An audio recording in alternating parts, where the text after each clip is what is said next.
What stops women from becoming CEOs, politicians, and surgeons at the same rate that men do? Some reasons include overt discrimination, subtle cultural factors, and the discouragement of girls from studying math and science. Those factors absolutely need to be addressed, but they're not the whole story. An important explanation for this disparity that doesn't get as much attention is the differences between the choices men and women make about their educations, careers, and family life. To give an example, a recent study attempted to answer why there are so few female politicians in the US by asking successful women why they wouldn't run for public office. While the study found some important institutional barriers were partly to blame, it also found that women's preferences played a huge role in the decision to run for office. The women cited the potentially devastating loss of privacy, the pressure of constant fundraising, the threat of compromising one's principles, and the long hours away from their families. The study found that women, on average, are less willing to make the sacrifices necessary for grueling political careers. And the women who do enter politics often do so later in life, when their children are older and the toll on families not as great. These women are making the choices about how to balance work, family, and public service that are right for them. It's hard to fault them for that, even if we'd like to see more women in politics. And, as an aside, it turns out most men don't want to run for office either, citing precisely those same concerns.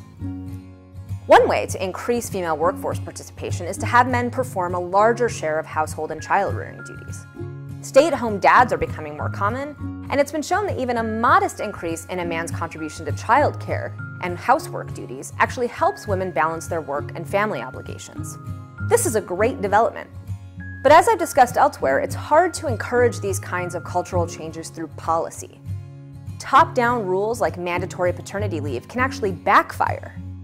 In the end, decisions about how to parcel out household duties can only realistically be made at the individual and family level, where people can take their particular desires, needs, and abilities into account. It's not as simple as saying men should do more at home, because such changes require cultural and individual shifts that can't be mandated from above. Additionally, given the choice, there are many women who would still choose to spend more time at home. The desire to spend time with their kids may trump career ambitions, and for the women who feel this way, having a partner stay at home instead wouldn't make them any happier or more fulfilled. By questioning their preferences here, we actually undermine women as rational agents. One way to address this is for businesses to give employees more flexibility in the hours they work and the locations they work from.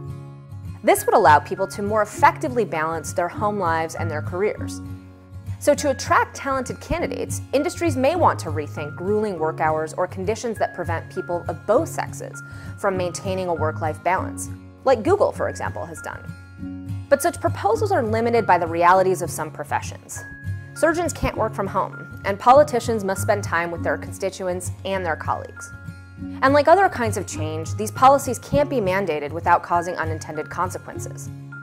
Ultimately, you can't make every career compatible with a robust family life. It's not just women who can't have it all in that respect. No one can. We all face difficult choices in life. While we should fight prejudice wherever it persists and encourage women to pursue male-dominated majors, jobs, and leadership positions, there will still be many women and men who will choose differently. And that's okay. Some people are comfortable working longer hours in exchange for higher pay. Others prefer careers with more flexibility instead. Men and women should be empowered to choose lives that meet their own standard of flourishing, not the standards chosen by others. Supporting human freedom means supporting the freedom of diverse individuals to choose the lives they believe to be the most fulfilling, while eliminating artificial barriers wherever we can.